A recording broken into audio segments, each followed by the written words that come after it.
wabarakatuh. Bismillahirrahmanirrahim. Alhamdulillahirabbil alamin. Hamdan syakirin, hamdan na'imin, hamdan yukafi ni'mahu wa yukafi majidah. Ya Rabbana lakal hamdu kama yanbaghi lil jalali wajhikal karim wa 'azimi sultanik. Allahumma sholli wa sallim ala sayyidina Muhammadin wa ala alihi wa sahbihi ajma'in.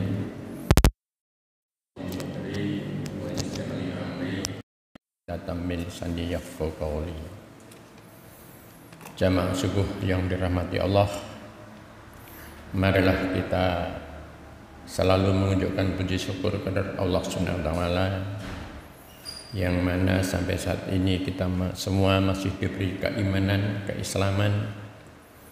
Mudah-mudahan kita selalu ditempatkan ke jalan Shiratal Mustaqim sehingga bisa mencapai surganya Allah. Amin ya rabbal alamin. Salawat dan salam semoga selalu tercurahkan kepada junjungan Nabi kita Muhammad sallallahu alaihi wasallam, kepada keluarganya, pada sahabatnya, dan para pengikutnya yang selalu kita nantikan syafaatnya di yaumil akhir nanti. Amin ya rabbal alamin. Bapak Ibu sekalian, sebelum saya memberikan nasihat atau apa ini nanti, saya akan ada cerita dulu. Ceritanya ada seorang kaya, tapi dia itu pemabuk, ya pemaksiat, maksiat apapun dilakukan. Dia punya seorang budak. Dia menyuruh budaknya supaya pergi ke pasar membeli buah dan membeli khamr, karena dia mengundang teman-teman yang sering bermaksiat itu. Diberi uang, dalam ceritanya dirham ini tak rupiahkan saja biar gampang. Diberi uang 4 juta. Sana beli buah-buahan dan beli khamr untuk pesta pora di rumahnya.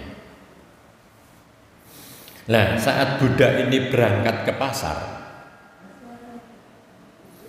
dia menjumpai seorang syekh atau ustadz begitu, yang namanya Mansur. Dia sedang berbincang-bincang kepada murid-muridnya. Dan pada waktu itu Syekh Mansur atau Ustadz Mansur tadi mendapat keluhan dari salah satu di antara jamaahnya itu, yang mana dia itu sangat membutuhkan uang.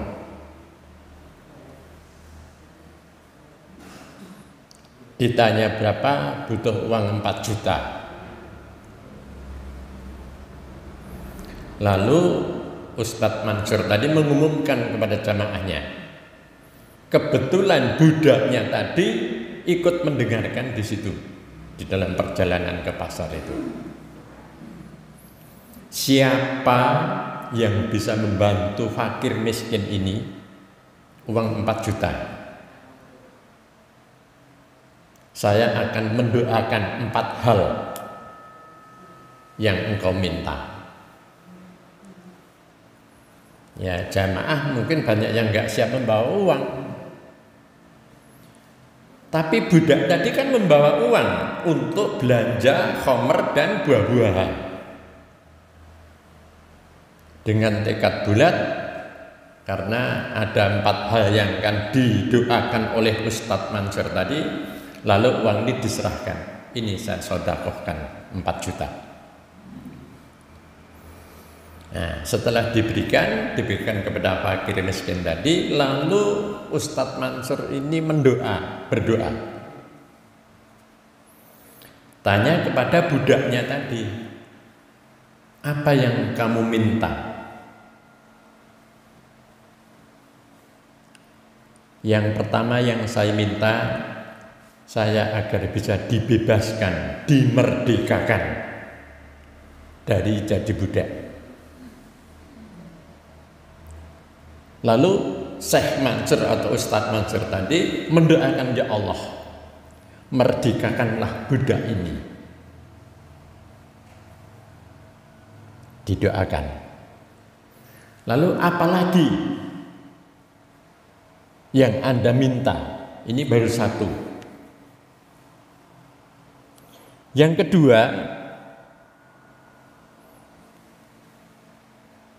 saya dimudahkan untuk mengembalikan uang 4 juta tadi.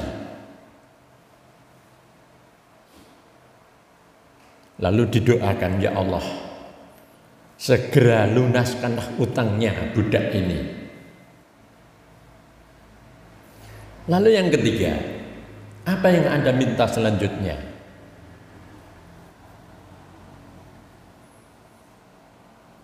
Ternyata apa yang dimintakan itu adalah mohon didoakan ya Ustadz, majikan kami mendapatkan taufik dan hidayah sehingga kembali ke jalan yang lurus. Lalu Ustadz tadi mendoakan juga.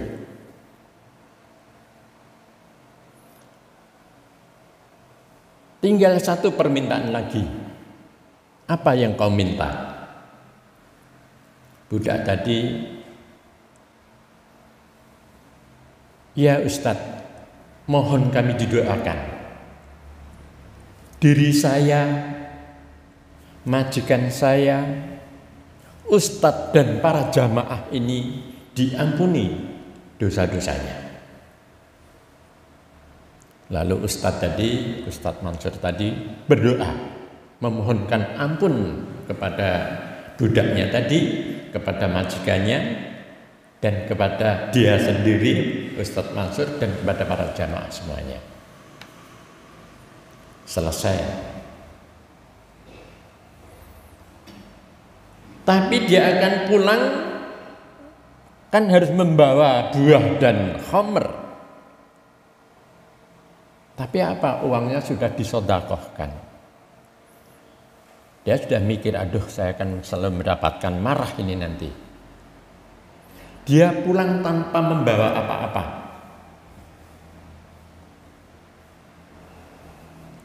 Akhirnya menghadap majikannya, majikan, hei budak, mengapa kamu lama sekali ke pasar membeli khamr dan buah-buahan, kok lama sekali? Iya, tadi saya berjumpa dengan Syekh Mansur dan dia menerangkan, menceritakan ceritanya. Coba ceritakan. Ternyata apa yang diduga oleh budak tadi di rumah dia dimarahi, ternyata tidak dimarahi. Coba terangkan, ceritakan apa yang terjadi. Akhirnya budak tadi menceritakan, tadi saya di perjalanan mendengar tausiahnya Ustadz Mansur, maka barang siapa yang bisa membantu fakir miskin ini, akan saya doakan 4 doa permintaannya.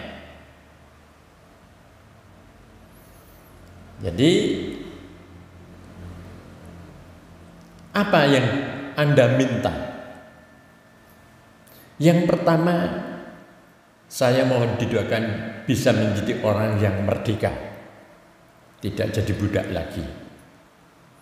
Ternyata apa, majikannya itu mengatakan, kamu sudah saya merdekakan. Jadi ini doa ini langsung diijabah oleh Allah. Langsung majikannya memerdekakan budaknya itu. Lalu apa lagi yang kamu minta?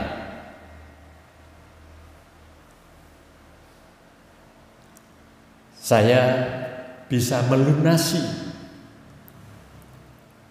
hutang saya yaitu yang harus saya belanjakan tapi saya sedekahkan.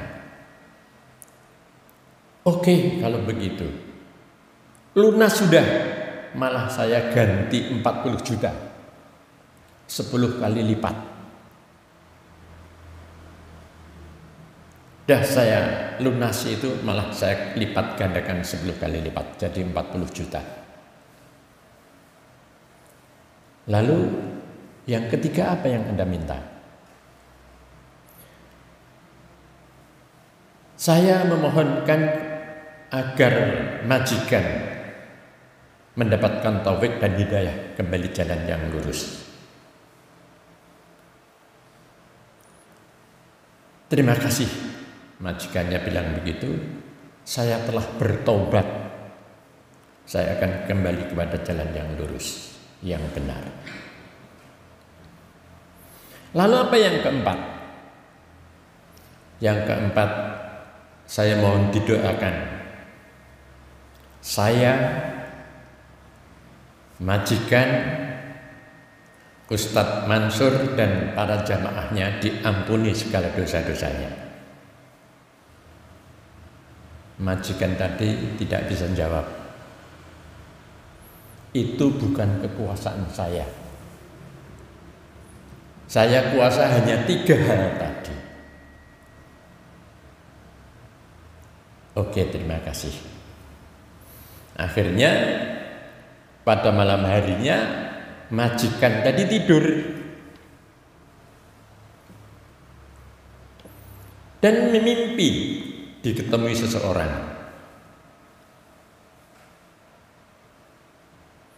Anda punya kuasa dengan 3 hal tadi: memerdekakan, lalu kedua apa? Menyaur hutangnya, satu lagi memohonkan taufik hidayah. Ini Ustadz mendoakan dan itu terkabul semua. Tapi jangan dikira yang dalam mimpi itu orang itu mengatakan, saya juga mempunyai kuasa yang Anda tidak mempunyai kuasa tadi. Saya mengampuni dosamu, dosa budakmu, dosa Ustadz Mansur dan dosa para jamaah sekalian. Begitulah cerita dari seseorang yang mendapat hidayah dan mendapatkan ampunan. Akhirnya seluruh jamaahnya Ustadz Mansur tadi dan budak serta majikannya tadi diampuni segala dosa-dosanya. Lalu apa yang akan saya berikan pada kali ini yaitu tentang ampunan. Allah di dalam Al-Quran surat Al-Imran ayat 193, Allah berfirman, Rabbana waghfir lana dzunubana wa kafir ana sayyi'atina matawafafna ma'alal abrar. Ya Tuhan kami, ampunilah dosa-dosa kami, hapuskanlah kesalahan-kesalahan kami, dan matikanlah kami beserta orang-orang yang abrar. Orang yang abrar itu yang seperti apa? Yaitu orang yang mendapatkan ampunan. Ada hadis yang mengatakan bahwa manusia itu adalah tempat salah dan dosa, tempat lupa, tempat salah, tempat dosa. Tidak ada orang yang suci, bebas dari dosa dan kesalahan. Lalu apa yang harus kita perbuat terhadap kesalahan dan dosa kita? Tiada lain adalah mohon ampunan kepada Allah Subhanahu wa taala. Lalu ada lagi, apa ungkapan kita kalau mendengar ada berita lelayu? Apa yang kita ucapkan? Inna lillahi wa inna ilaihi rajiun. Apalagi semoga husnul khotimah. Sering begitu? Semoga diterima amal ibadahnya dan diampuni segala dosa-dosanya. Banyak macam-macam doa itu. Kalau kita mendengar sahabat saudara kita, tetangga kita yang meninggal dunia. Secara jujur, selama kita hidup, kira-kira amalan kebaikan kita itu bila dibandingkan dengan dosa kita, lebih banyak yang mana? Susah. Tergantung amal kita, yang tahu diri kita masing-masing. Nah ini diimbangilah. Dosa-dosa kecil ini bisa hilang, bisa hapus, bisa terampuni, diikuti dengan amalan-amalan saleh yang lainnya. Maka jangan berhenti berbuat baik. Karena apa? Perbuatan yang jelek yang tidak kita niatkan, sok-sok kita lakukan setiap saat. Harus diimbangi dengan dengan sholat, dengan sedekah dan segala macamnya. Ini masih ada waktu.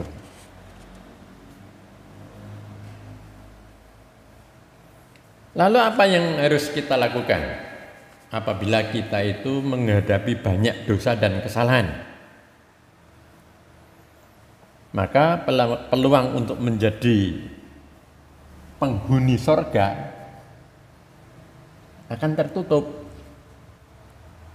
Untuk itu kita sebagai manusia selama masih hidup ini butuh ampunan atas kesalahan dan dosa-dosa yang kita perbuat kepada Allah SWT. Maka yang namanya minta ampunan itu kebanyakan sok-sok kita sehabis sholat dengan ungkapan apa?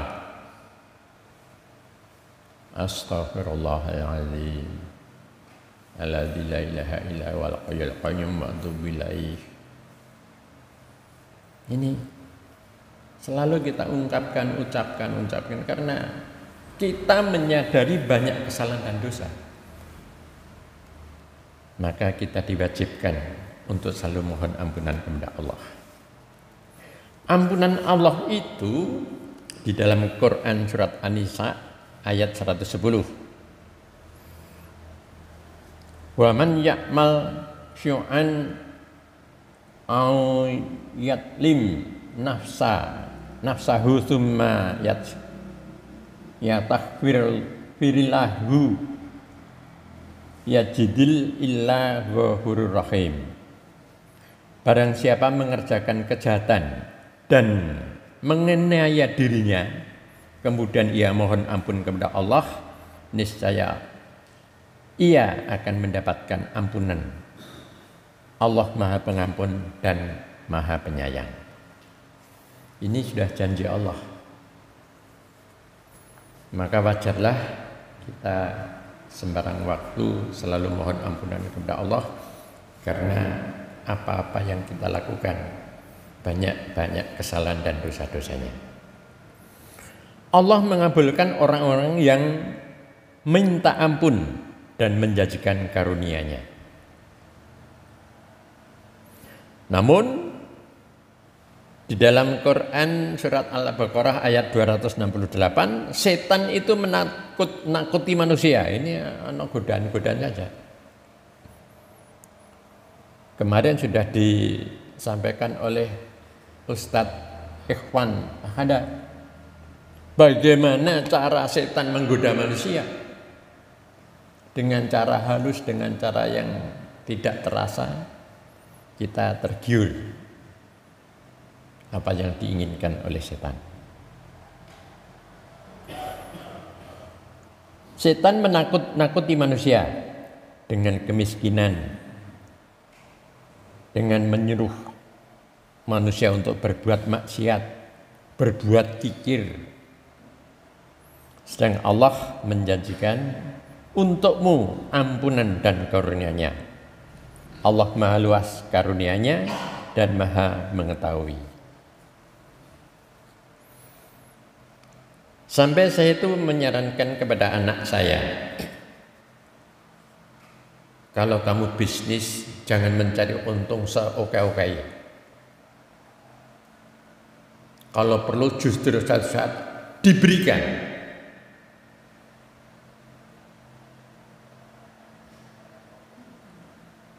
Karena apa? Banyak orang berdagang, berbisnis, ini karena jerih payah saya bisa untung banyak. Tapi melupakan yang memberi ini adalah Allah. Maka ini suatu saat ya dah dipakai saja, dikasihkan secara material rugi. Tapi ternyata Allah memberikan balasannya itu di lain waktu, di lain tempat, di lain barang. Jangan terlalu pelit, jangan terlalu mahal, nek perlu kasihkan. Ini strategi kita untuk meraih karunia Allah.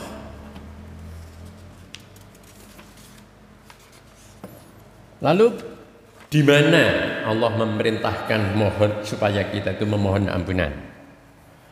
Di dalam Quran surat Ghafir ayat 55. Bersabarlah kamu karena sesungguhnya janji Allah itu benar. Dan mohonlah ampunan untuk dosamu dan bertasbihlah seraya memuji Tuhanmu pada waktu petang dan pagi. Petang dan pagi itu boleh dikatakan nggak pernah berhenti kita beristighfar, mohon ampunan kepada Allah. Bahkan kemarin 2 minggu yang lalu saya sampaikan, Rasulullah itu bibirnya nggak pernah berhenti berdoa. Mau keluar rumah, masih di dalam rumah, pakai baju berdoa. Pakai sandal, keluar kaki kiri dulu berdoa.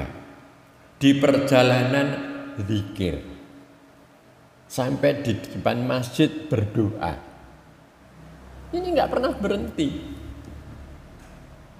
Yang saya pertanyakan, apa yang kita lakukan ini mulut kita ini? Jarang sekali.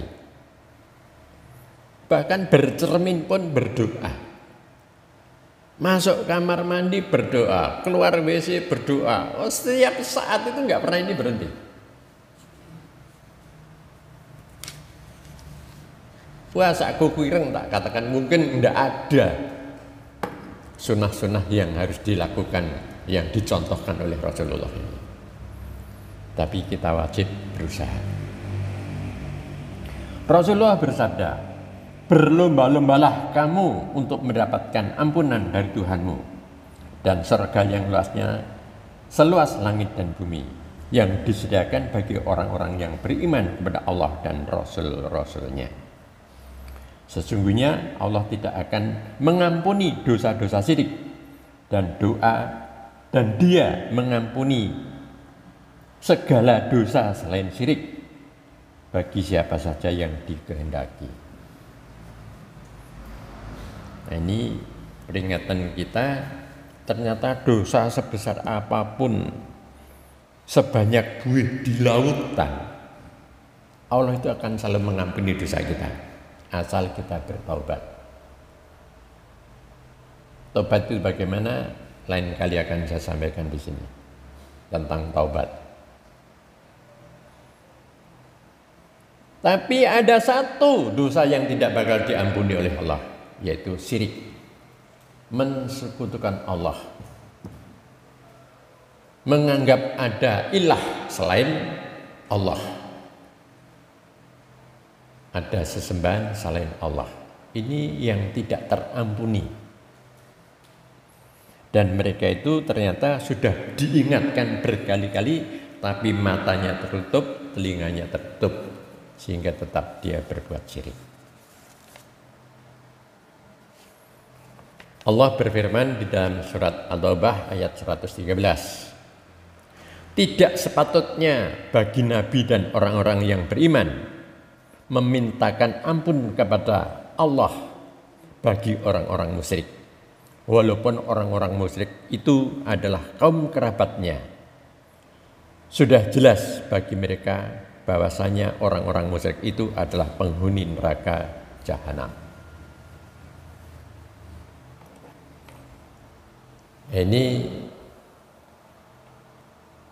berdoa lintas agama ini perlu dipertanyakan. Jadi walaupun anak kepada orang tuanya tapi berbeda keyakinan, ini doanya tidak bisa tersampaikan. Berbeda agama, enggak bisa. Saya punya saudara yang non-muslim juga, meninggal dunia ya sudah silakan, saya enggak ngurusi. Sesuai dengan ajaran dia diurusi oleh tetangga, oleh saudaranya juga ada yang begitu, silakan. Saya tidak bisa mendoakan supaya saudara saya, kakak saya atau untuk bisa diampuni, tidak bisa. Ya sudah, agamamu, agamamu, agamaku, agamaku. Lakum dinukum waliyati. Kedua, Allah tidak mengampuni orang-orang fasik. Orang fasik itu orang yang pengrusak. Ini ada di dalam Al-Quran surat Al-Munafikun ayat 6. Sama saja bagi mereka kamu mintakan ampunan atau tidak, Allah tidak akan mengampuni mereka. Sesungguhnya Allah tidak memberi petunjuk kepada orang-orang yang fasik. Tertutup sudah. Al-Baqarah ayat-ayat awal sudah mengatakan, mbok kok kandhanono, mbok kok ngertekno ora bakal gelem. Itulah orang fasik, orang kafir itu begitu. Lalu yang ketiga, Allah tidak mengampuni orang kafir. Ini di dalam Quran surat An-Nisa ayat 137. Sesungguhnya orang-orang yang beriman kemudian kafir, kemudian beriman lagi, kemudian kafir lagi, kemudian bertambahlah kekafirannya, maka Allah tidak akan memberikan ampunan kepada mereka dan tidak pula menunjuki mereka ke jalan yang lurus. Jadi ini banyak di media sosial antara mu'alaf dan murtadin, ini berlomba-lomba banyaknya ini. Saya misalnya jadi orang yang Islam, beriman, lalu saya murtad. Seperti Yeti Octavia itu murtadnya gara-gara umrah, tapi melihat Nabi. Tuhan Yesus itu ada di atas Ka'bah. Lalu dia pulang dari umrah memutuskan malah justru murtad. Kalau baru sekali ini murtad, Allah masih mengampuni kalau mereka itu kembali kepada jalan yang lurus, kembali kepada Islam. Tapi kalau sudah keluar lagi, murtad lagi, sudah tertutup. Saya punya saudara non-muslim. Sekecil saya didik, saya sampai mau salat. Bapaknya didatangi romo. Loh, piye putrane kok malah tarweh?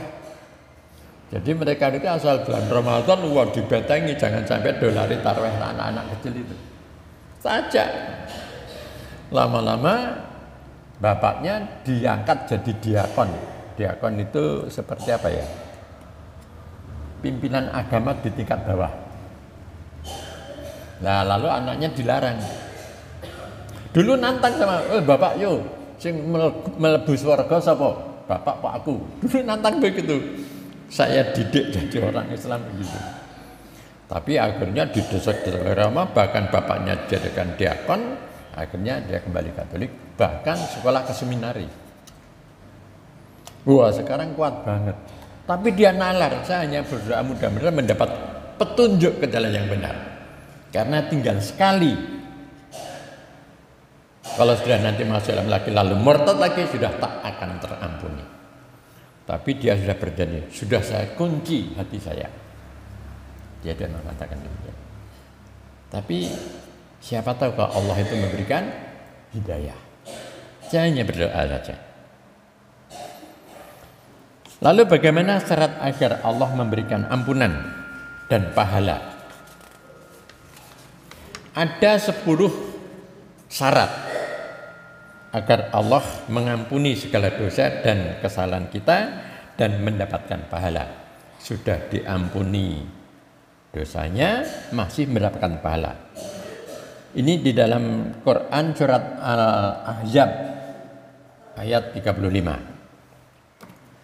Nanti kalau dicermati ini saya ambil ringkasannya saja. Yang pertama, orang yang diampuni dosa-dosa dan kesalahan itu yang pertama adalah orang yang Islam, baik laki-laki maupun perempuan. Lalu yang kedua, Islam terus beriman. Karena banyak orang Islam tapi tidak beriman. Islamnya hanya Islam KTP. Ini dituntut masih beriman. Lalu yang ketiga, taat melaksanakan perintah dan menjauhi larangan-larangannya. Ini perjuangan yang tidak gampang. Lalu 4, benar. Menjaga kebenaran dalam semua kehidupan. Ini zaman sekarang ini sudah benar disalahkan, salah dibenarkan itu ada ngeri. Saya hanya berpikir janganlah Allah memberikan azab sekarang. Tapi belum diberikan azab, tapi orang selalu berbohong terus. Saya lebih khawatir ini. Nanti azab itu dikumpulkan di belakang. Contohnya seperti Fir'aun. Kuasanya seperti apa? Apapun bisa dibeli. Bisa dibayar, bisa disuap. Tapi azab belum diberikan. Masih diperingatkan. Masih terus berkuasa seenaknya sendiri. Akhirnya apa? Azab terakhir luar biasa dahsyatnya. Dan mudah-mudahan bangsa kita selalu dalam keadaan lindungannya. Amin ya rabbal alamin. Lalu sabar. Kemarin sudah saya ceritakan tentang sabar. Tidak saya ulang lagi. Hanya orang sabar itu tidak mesti orang yang sedang sedih susah. Orang yang sedang senang pun butuh kesabaran. Istiqomah dalam beribadah. Karena apa? Contohnya salabah. Salabah itu orang yang ingin kaya, didoakan oleh Rasulullah, akhirnya kaya, tapi akhirnya apa? Yang setiap hari dulunya berjamaah dengan Rasulullah, akhirnya lama-lama tidak berjamaah ngurusi kambingnya. Besok lain kali saya ceritakan itu. Lalu khusyuk, konsentrasi dan serius dalam beribadah. Sedekah. Saya berulang kali berdiri sini menghimbau, tolong walaupun hanya sepeser pun, sedekah jangan berhenti setiap harinya. Terutama di waktu subuh. Berapa bulan yang lalu saya sampaikan tentang kelebihan subuh itu apa.